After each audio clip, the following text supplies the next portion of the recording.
So hello everybody, welcome back to this channel English with Raj.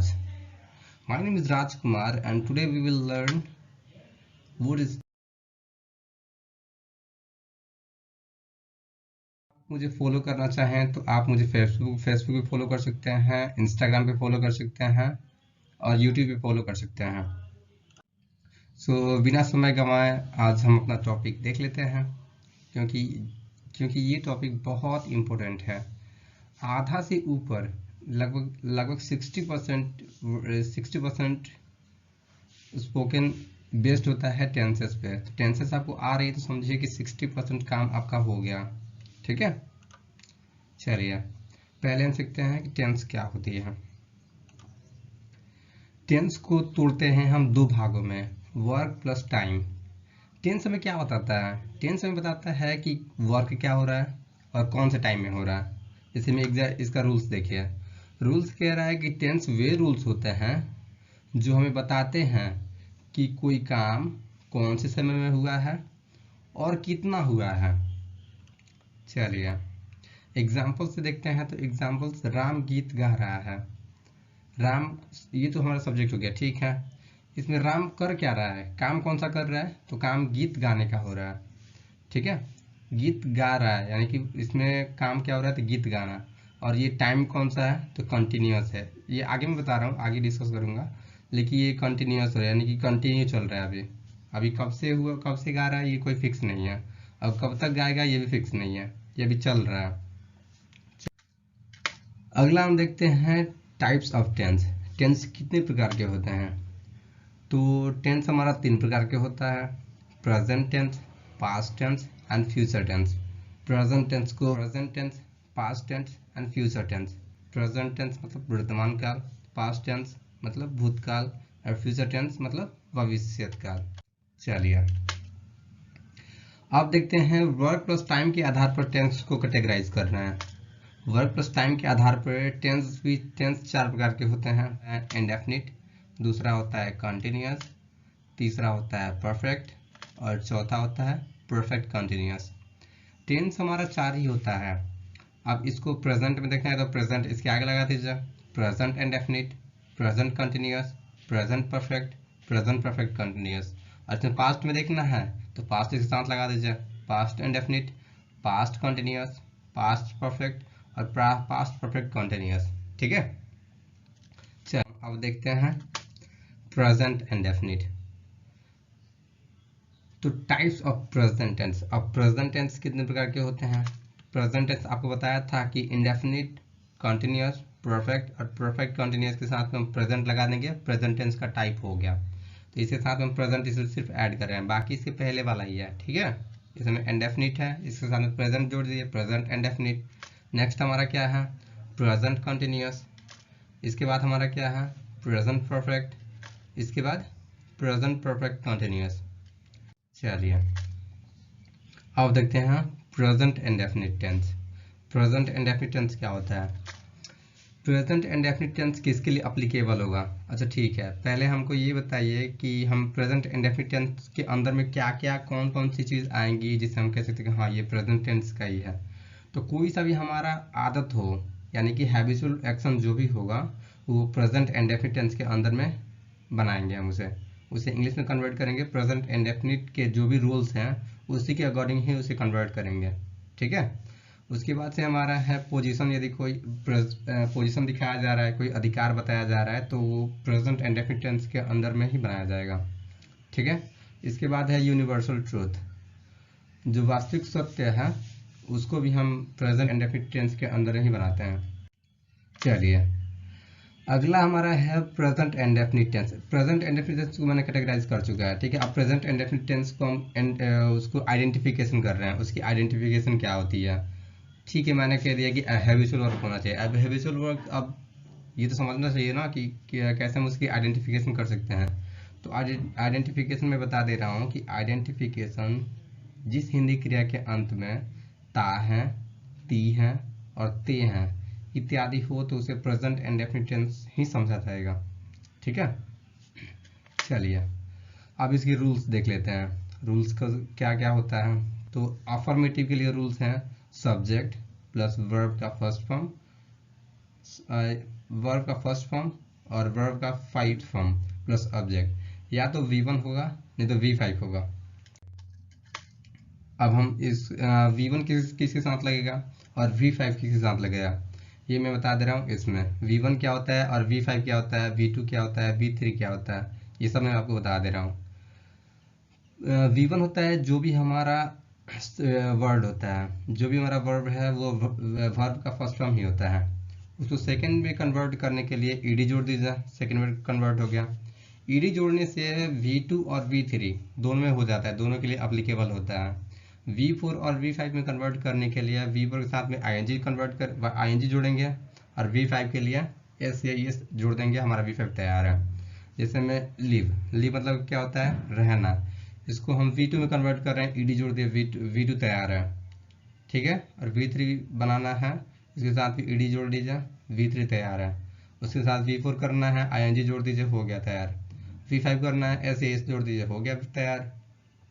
चलिए ऐसे ही हमारा हम बहुत सी देख सकते हैं, प्रूव का भी है, शो का भी है, ठीक है।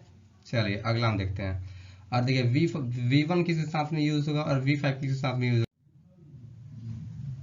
चलिए आगे देखते हैं। आगे हमारा है ये पर्सन हमारा 3 होते हैं, फर्स्ट पर्सन, सेकंड पर्सन और थर्ड पर्सन। अच्छा ठीक है, हम पर्सन 3 ही क्यों होता है भाई, ये भी तो कोई क्वेश्चन पूछ सकता है ना। अच्छा ठीक है, मैंने कहा 3 होते हैं, आप जरूर क्वेश्चन पूछेंगे कि 3 ही क्यों होते हैं। मैं इसे बता रहा हूँ कैसे 3 होते हैं। देखिए मैं आपसे बात कर रहा हूँ, तो हम क्या, या तो मैं अपने बारे में बात करूंगा, नहीं तो आपके बारे में बात करूंगा, नहीं तो तीसरे किसी और के बारे में बात करूंगा। इसके अलावा और कोई हो सकता है कि ना भाई मैं किसी और के बारे में बात करता हूँ। बात हम सिर्फ 2 ही 3 ही आदमी की बात करते हैं, या तो खुद के बारे में, नहीं तो आपके बारे में, और नहीं तो किसी और के बारे में। ये 3 ही मतलब पर्सन 3 ही होता है, इसीलिए हमारा पर्सन जो है ये 3 है, फर्स्ट पर्सन, सेकंड पर्सन और थर्ड पर्सन। अब इसके भी कैटेगराइज होते हैं सिंगुलर और प्लूरल। इसको हम फर्स्ट पर्सन के अंडर में सिर्फ I और V आते हैं। I हमारा सिंगुलर है, V हमारा प्लूरल है। सेकंड पर्सन देखते हैं तो सेकंड पर्सन के अंडर में U आता है, यानी कि तुम या आप लोग। तुम मतलब सिर्फ एक की बात हो रही है, और आप लोग मतलब यानी कि एक से अधिक की बात हो रही है, ठीक है। आप देखते हैं हमारा थर्ड पर्सन, तो थर्ड पर्सन भी हमारा 2 होता है, सिंगुलर और plural. Third person singular number के अंडर में आता है ही, सी, इट और any name. Any singular name हो तो उसके अंडर में हम ये बात कर सकते हैं, ठीक है। चलिए, और थर्ड पर्सन हमारा प्लूरल देखें तो प्लूरल हमारा सिर्फ दे होता है, दे होगा, यानी तो 2 या 2 से अधिक नाम होगा। जैसे राधा और श्याम, गीता और सीता, रवि एंड राज, ऐसे ही बहुत से हो सकते हैं, यानी कि 2 या 2 से अधिक नाम होना चाहिए। कुछ हमारे इंपॉर्टेंट जो नोट होते हैं उसको मैं बता दे रहा हूँ पहले, उसके बाद हम एग्जाम्पल्स देखेंगे। तो पहले हमारा नोट कह रहा है कि जब हमारा सब्जेक्ट यानी कर्ता थर्ड पर्सन सिंगुलर हो तो उसके साथ वर्ब का फिफ्थ फॉर्म यूज करेंगे। फिफ्थ फॉर्म में आपको बताया था ना कि ऐसे ये जोड़ दीजिए, फिफ्थ फॉर्म तैयार है। कोई सा भी वर्ब होता है उसके साथ में एस या ये जोड़ दीजिए, V5 तैयार है। हमारा सब्जेक्ट क्या होना चाहिए, थर्ड पर्सन सिंगुलर नंबर, तब हम उसके साथ में V5 यूज करेंगे, अदरवाइज V1 यूज करेंगे। उसके बाद मैं नेक्स्ट नोट में बता रहा हूँ। अब नेक्स्ट नोट कह रहा है कि जब हमारा subject first person, second person या थर्ड पर्सन प्लूरल नंबर हो, फर्स्ट पर्सन सिंगुलर और प्लूरल होना चाहिए, नहीं तो सेकंड पर्सन सिंगुलर या प्लूरल, और नहीं तो थर्ड पर्सन प्लूरल होना चाहिए। यदि ऐसा है तो उसके साथ वर्ब का फर्स्ट फॉर्म यूज करेंगे। इसको बनाना चाहिए कैसे बनाएंगे, Radha goes to market, Radha goes to market, goes क्यों लगा है क्योंकि वर्ब का फिफ्थ फॉर्म चाहिए, और गो का फीफा होता है गोज, ठीक है। चलिए इसी तरह मैं एक बात बताऊं कि सब्जेक्ट कौन कौन से हैं और ऑब्जेक्ट क्या होता है, वर्ब क्या है। चलिए बता रहा हूं, हमारा सब्जेक्ट क्या है, हमारा सब्जेक्ट इसमें राधा है, राधा क्या सब्जेक्ट है। हमारा बाजार क्या है, तो बाजार हमारा इसमें ऑब्जेक्ट है। आइडेंटिफिकेशन करते हैं कि कौन सा वर्ब क्या होता है, ठीक है। इसमें जाना क्या है, तो जाना हमारा वर्ब है। चलिए इसको इंग्लिश में कन्वर्ट करते हैं, इंग्लिश में कन्वर्ट करके सबसे पहले हमारा सब्जेक्ट होता है, सब्जेक्ट राधा है तो राधा हमारा सब्जेक्ट हो गया। उसके बाद हम करते हैं वर्ब हमारा क्या है, जाना। अब जाना का जो भी वर्ड हम आगे बताएंगे, इसमें बता दे रहा हूं कि इसमें वर्ब ऑब्जेक्ट और सब्जेक्ट सुनने में आपको दिक्कत नहीं होगी। तो हमारा जाना सब्जेक्ट है, जाना हमारा वर्ब है, और ऑब्जेक्ट हमारा क्या है, तो ऑब्जेक्ट हमारा है। चलिए आगे देखते हैं, आगे हम एग्जांपल्स देखते हैं। राधा बाजार जाती हैं, मैंने इसके पहले बताया था ना कि राधा बाजार जाती हैं तो उसमें साथ ईएस जोड़ेंगे। और ईएस क्यों जोड़ रहे हैं? क्योंकि ये जो हमारा सब्जेक्ट है यानी कि जो हमारी राधा है, राधा एक नाम है और एक नाम हमारा थर्ड पर्सन सिंगुलर नंबर के अंडर में आता है, इसलिए हमें यहाँ पे V5 चाहिए। तो V5 हमारा गो का V5 क्या होता है? गोज होता है। बस लगा दीजिए, हो गया। राधा बाजार जाती हैं, राधा गोज टू मार्केट। चलिए अगला देखते हैं। मैं कॉलेज जाता हूँ। इसमें जो मैं हूँ, मैं, ये क्या है पहले ये बताइए। इस सब्जेक्ट के पर्सन के किसके अंडर में आएगा? तो ये जो मैं हूँ ये फर्स्ट पर्सन सिंगुलर नंबर के अंडर में आएगा। और फर्स्ट पर्सन सिंगुलर नंबर के अंडर में हम क्या यूज करते हैं? V1। जी हाँ, बिल्कुल। चलिए, आई गो टू कॉलेज। यहाँ गो क्यों लगाया है? क्योंकि हमारा जो आई है ये फर्स्ट पर्सन सिंगुलर नंबर के अंडर में आ रहा है, इसलिए हमें V1 लगाना ही लगाना होगा, इसलिए मैंने गो लगाया है, गोस नहीं लगाया है। ठीक है, चलिए आगे देखते हैं। वे लोग इंग्लिश बोलते हैं। वे लोग इंग्लिश बोलते हैं। वे लोग क्या है? ये थर्ड पर्सन तो है लेकिन ये सिंगुलर नहीं है, ये प्लूरल है। वे लोग मैंने आपको बताया था ना कि थर्ड पर्सन प्लूरल नंबर के अंडर में आता है दे, और नहीं तो दो या दो से अधिक नाम होंगे तो हमारा थर्ड पर्सन प्लूरल नंबर के अंडर में आएगा। और थर्ड पर्सन प्लूरल नंबर के साथ में क्या लगाते हैं? वर्ब का फर्स्ट फॉर्म। जी हाँ, बिल्कुल।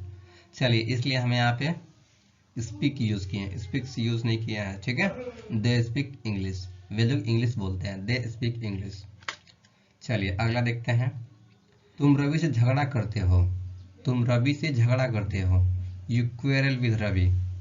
You quarrel with Ravi. तुम हो, यू, ये हमारा आता है सेकंड पर्सन सिंगुलर नंबर के अंडर में। और सेकंड पर्सन सिंगुलर नंबर के अंडर में यदि कोई हमारा वर्ब है उसके साथ में क्या लगाते हैं? तो वर्ब का फर्स्ट फॉर्म। इसलिए क्वेरल का वर्ब का फर्स्ट फॉर्म करेंगे तो क्वेरल ही रह जाएगा। ठीक है, चलिए आगे देखते हैं। आगे हमारा क्या है? तो आगे हम नेगेटिव रूल्स देख लेते हैं, क्योंकि अफर्मेटिव तो हमारा हो गया। राम जाता है, राम खाता है, राम आता है, ये सब तो हो गया। चलिए इसका नेगेटिव देख लेते हैं। तो नेगेटिव में रूल क्या है? तो नेगेटिव में रूल है सब्जेक्ट प्लस डू या does plus not plus verb का फर्स्ट फॉर्म प्लस ऑब्जेक्ट। इसमें हमको देखना है डू किसके साथ लगाएंगे और डज किसके साथ लगाएंगे। ठीक है, डू किसके साथ लगाएंगे पहले ये देख लीजिए। डू हमारे इतना समझिए कि एस से एस किस लगा रहे थे तो हमारा क्या हो रहा था? वर्ब का फिफ्थ फॉर्म हो रहा था। यहाँ पे ईएस लगाए हैं डज के साथ, यानी डू के साथ में ईएस लगाया तो डज बना है, यानी कि V5 वहाँ यूज करेंगे, जहाँ V5 यूज कर रहे थे वहाँ डज यूज करेंगे। ठीक है, जैसे मान लीजिए कि हमारा थर्ड पर्सन सिंगुलर नंबर के अंडर में आएगा तो वहाँ डज लगाएंगे, और थर्ड पर्सन सिंगुलर नंबर के छोड़कर बाकी जितने भी में आएंगे उसके साथ डू लगाएंगे। हमारी इसमें इस एग्जाम्पल को देखते हैं तो हमारी राधा क्या है? राधा हमारा थर्ड पर्सन सिंगुलर नंबर के अंडर में आता है, क्योंकि यह एक नाम है और नाम अकेला नाम किसके अंडर में आता है? Third person singular number. और थर्ड पर्सन सिंगुलर नंबर के साथ में क्या यूज करते हैं? एस या ईएस। यहाँ पे डू के साथ में ईएस लगा है, यानी कि वर्ब का फिफ्थ फॉर्म है। ठीक है, चलिए तो Radha does not go to market. Radha does not go to market. अगला एग्जाम्पल है, हम लोग कॉलेज नहीं जाते हैं। हम लोग कॉलेज नहीं जाते हैं। We do not go to college. यहाँ पे डू क्यों यूज किया है? क्योंकि जो हमारा हम लोग हैं, हम लोग थर्ड पर्सन सिंगुलर नंबर के अंडर में नहीं आता है, इसलिए हम यहाँ पे डज यूज नहीं किए हैं, डू यूज किए हैं। चलिए अगला हमारा है, वे लोग इंग्लिश नहीं जानते हैं। वे लोग इंग्लिश नहीं जानते हैं। They do not know English. They do not know English. अगला हमारा देख लेते हैं इंट्रोगेटिव रूल्स क्या होता है। इंट्रोगेटिव प्लस में इंट्रोगेटिव नेगेटिव दोनों देख लेते हैं साथ ही साथ, क्योंकि हमारा इसमें ज़्यादा फर्क नहीं होता है। ये इंट्रोगेटिव मतलब क्या होता है? प्रश्नवाचक, और प्रश्नवाचक प्लस नकारात्मक, प्रश्नवाचक प्लस नकारात्मक जोड़ दीजिए, प्रश्नवाचक नकारात्मक के इंट्रोगेटिव प्लस नेगेटिव हो गया। सब्जेक्ट के बाद नॉट जोड़ दीजिए, बस हो गया, इंट्रोगेटिव नेगेटिव हो गया। इंट्रोगेटिव क्या होता है? प्रश्नवाचक, यानी क्वेश्चन पूछा जा रहा है, क्वेश्चन पूछा जा रहा है यानी कि क्या को पहले लाया जा रहा है, तो इसमें डू या डज को पहले निकाल दीजिए। बाकी हमारा स्ट्रक्चर एकदम सेम है, देख लीजिए। ये हमारा देख लेते हैं, तो हमारा क्या है? डू या डज को पहले ला दीजिए, सब्जेक्ट प्लस वर्ब का फर्स्ट फॉर्म प्लस में ऑब्जेक्ट प्लस में क्वेश्चन मार्क बिल्कुल मत भूलिएगा कि ये क्वेश्चन मार्क छोड़ना भी है। क्वेश्चन मार्क 100% लगाना है यदि रिटर्न कर रहे हैं तो। स्पोकन के समय में तो हम समझ में नहीं आता है कि ये क्वेश्चन मार्क लग रहा है कि नहीं लग रहा है, लेकिन टोन हमारा ऐसा होना चाहिए कि क्वेश्चन पूछा जा रहा है। ठीक है, चलिए इंट्रोगेटिव प्लस नेगेटिव देख लेते हैं। तो इंट्रोगेटिव प्लस नेगेटिव में क्या होता है, डू या डज को पहले ला दीजिए, सब्जेक्ट लगा दीजिए, नॉट लगा दीजिए, वर्ब का first form plus object plus question mark, हो गया। चलिए एग्जाम्पल समझते हैं। क्या राधा बाजार जाती हैं? मैंने एक ही सेंटेंस लिया है क्योंकि आपको अच्छे से समझ में आया कि अफर्मेटिव के लिए क्या यूज होता है, नेगेटिव के लिए क्या यूज होता है, इंट्रोगेटिव प्लस नेगेटिव के लिए क्या होता है, WH के लिए कैसे बनाएंगे। ये एक ही वाक्य लिया हुआ है मैंने, राधा का बात हमेशा हो रहा है इसलिए मैंने एक ही वाक्य लिया। ऐसा मत समझिए कि मुझे नहीं आता है, चाहे मैं बताना नहीं चाह रहा हूँ। मैं इसलिए यूज कर रहा हूँ क्या, ताकि आपको समझ में आए कि ये सिर्फ वर्ब का चेंज हो रहा है, वर्ब का एक्सचेंज कर रहे हैं बस, इसके अलावा कुछ चेंज नहीं हो रहा है। ठीक है, क्या राधा बाजार जाती हैं? Does Radha go to market. ठीक है, डज क्यों यूज किया है, क्योंकि ये एक नाम है और नाम थर्ड पर्सन सिंगुलर वर्ब के अंडर में आता है। और इसका नेगेटिव करना चाहें तो does Radha not go to market, does Radha not go to market. अगला हमारा है, क्या मैं आपको परेशान करता हूँ? क्या मैं आपको परेशान करता हूँ? Do I bother you, do I bother you. और इसको नेगेटिव में बनाना है तो do I not bother you, do I not bother you. चलिए अगला है, क्या मेरा भाई पढ़ने जाता है, सॉरी यहाँ पे जाते नहीं, जाता है। क्या मेरा भाई पढ़ने जाता है? Does my brother go to study, does my brother go to study. इसको नेगेटिव बनाना है तो does my brother not go to study, does my brother not go to study. चलिए अगला हमारा है WH फैमिली।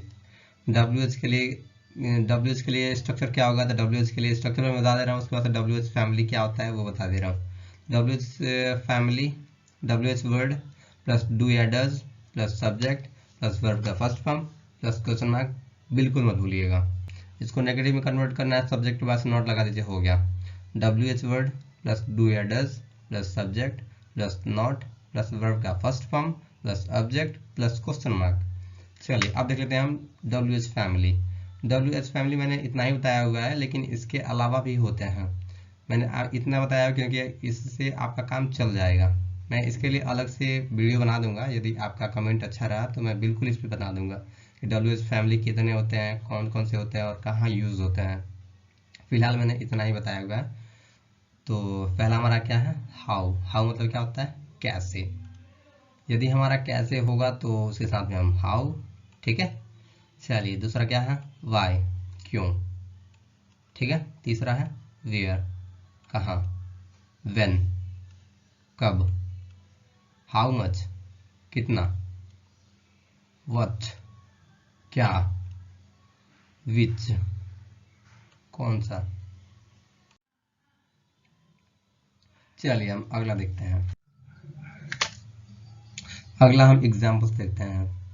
राधा कब बाजार जाती है? राधा कब बाजार जाती है। देखिए ये भी क्वेश्चन पूछा जा रहा है, लेकिन इसमें सब्जेक्ट को पहले रखे ही रखे हैं। इसमें हमारा सिर्फ जो क्वेश्चन मार्क WH फैमिली बताया था ना आपको, यानी कब का क्या होगा, तो कब का व्हेन होता है, कैसे का हाउ होता है, वो WH फैमिली आपको याद करने होंगे। ठीक है, चलिए एग्जाम्पल देखते हैं। राधा कब बाजार जाती है? When does Radha go to market, when does Radha go to market. चलिए अगला हमारा क्या है, तुम मुझसे क्यों झगड़ा करते हो, तुम मुझसे क्यों झगड़ा करते हो। इसमें देखिए ये क्वेश्चन पूछा जा रहा है, देख रहे हैं ना। चलिए अब क्यों का क्या होता है, वाई। उसके बाद से डू या डज लगाना ही है तो डू लगा दीजिए, प्लस में सब्जेक्ट जो भी है उसको बैठा दीजिए। झगड़ा करना का फाइट होता है, और मुझे क्या क्या होता है, मी। यानी कि तुम मुझसे झगड़ा क्यों करते हो, why do you fight with me, why do you fight with me. अगला क्वेश्चन होगा, वे लोग कब खेलने जाते हैं, वे लोग कब खेलने जाते हैं। When do they go to play, when do they go to play. अगला हमारा है, रवि क्यों नहीं समझता है, रवि क्यों नहीं समझता है। Why does Ravi not understand, why does Ravi not understand, यहाँ पे देखिए नेगेटिव रूल्स बनाया जा रहा है, नेगेटिव नहीं है तो इसलिए मैंने नॉट लगाया हुआ है, ठीक है।